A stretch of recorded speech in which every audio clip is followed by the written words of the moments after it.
अंतरवालीमध्ये झालेल्या बैठकीनंतर पोलीस प्रतिक्रिया देतात, पाहूयात। सर्वांना माहित आहे अंतरवाली सराटी आणि वरीगोड परिसरमध्ये 3 आंदोलन सुरू आहे आणि आज गर्दी थोडी जास्त वाढल्यामुळे येण्या जाणाऱ्या लोकांपासून एक दुसऱ्याला बघून घोषणाबाजी देणे असा प्रकार घडला होता।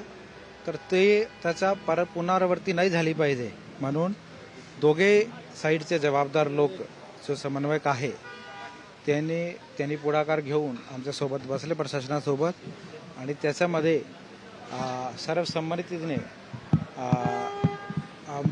असं ठरलेलं आहे की रस्त्याचा आम्ही ट्रॅफिक डायव्हर्जन एकमताने करणार आहोत। त्याच्यामध्ये रीतसर आदेश बीपी ॲक्ट महाराष्ट्र पोलीस कायदा सेक्शन 36 प्रमाणे मला अधिकार असतो एसपीला मी काढलेला आहे आणि त्याच्यामध्ये सर्वांनी ॲग्री केला आहे।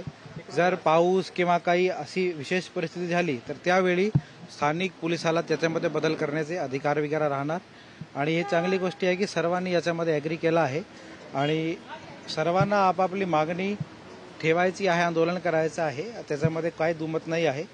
पण दोन समाजामध्ये तेढ कोणालाच नाही पाहिजे असं सर्वच बोलले आणि हे एक मुद्दा उपस्थित होतो की उद्या अंतरवालीला जे लोक जाणारे आहेत त्यांनी कुठल्या रस्त्याचा उपयोग करायचा हे आपल्याला कळेल। मी नोटिफिकेशन जे सर्व लोकांना देणार आहे, सर्वांना ते फॉरवर्ड करते।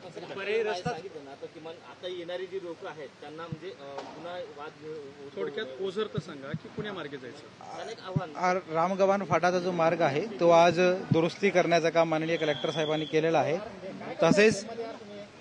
तसेच कॅनाल साइडने पण एक मार्ग आहे, ते दोघे मार्ग मोकळे राहणार आहे आणि जर काही इमर्जन्सी आली, ॲम्ब्युलन्स आहे, शाळाची बसेस वगैरे आहे तर ते रूटने राहिले। पण ते हा रस्ता जो वाहतुकीचे बदल आहे ते प्रत्येक वाहतुकीसाठी आहे। त्याच्यामध्ये बेशक तो व्यक्ती अंतरवेलीला जातो किंवा ओबीसी आंदोलनासाठी जातो किंवा तिकडचा स्थानिक असो, गाडी कोणाचीच अलाउड नाही आहे। इमर्जन्सी फक्त तणावाचं वातावरण जे निर्माण झालं होतं तर दोन्ही बाजूशी तुमचं काय बोलणं झालं आणि त्यांना आपण सूचना काय केल्या?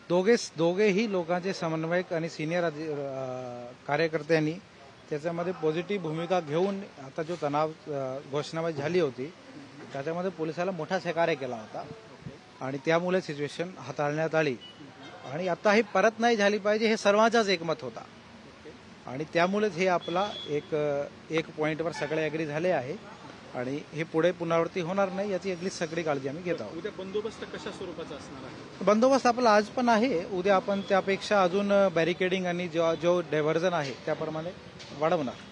जमावबंदी किंवा इतर काही आपण लागू केले? हे वाहतूक बदलचा आदेश लागू केला ना। पाहिलं का हे पोलीस अधीक्षक होते यांनी तर आपण पाहतोय पोलिसांनी दोघांची एकत्र बैठक बोलावली होती आणि त्यानंतर पोलीस स्वतः माध्यमांशी बोलत होते।